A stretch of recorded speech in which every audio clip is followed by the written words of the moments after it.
ശീലങ്ങളാണ് ഭാവി നിർണ്ണയിക്കുന്നത്. നല്ല ശീലങ്ങൾ സന്തോഷം നൽകും, ദുശീലങ്ങൾ നാശവും നൽകും.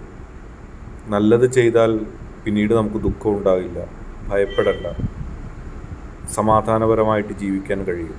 നിങ്ങൾ നല്ലത് ചെയ്തിട്ടും നിങ്ങളെ ആരെങ്കിലും ദ്രോഹിക്കാൻ വരുന്നുണ്ടെങ്കിൽ നാശം അവർക്കാണ്. നിങ്ങളൊന്നുകൊണ്ടും ഭയപ്പെടേണ്ട. നിങ്ങളുടെ മനസ്സിൽ തെറ്റ് നിങ്ങൾ ചെയ്തിട്ടില്ലെങ്കിൽ ഒരിക്കലും നിങ്ങൾക്ക് ഭയപ്പെടേണ്ടി വരില്ല. പക്ഷേ ദുശീലങ്ങൾ നിങ്ങൾ തന്നെ ചെയ്തിട്ടുണ്ടെങ്കിൽ അതിനെ ഓർത്ത് ഓരോ സമയത്തും നിങ്ങൾക്ക് ഭയപ്പെടേണ്ടി വരും. അത് നിങ്ങളെ ഭയപ്പെടുത്തുകയും ചെയ്യും.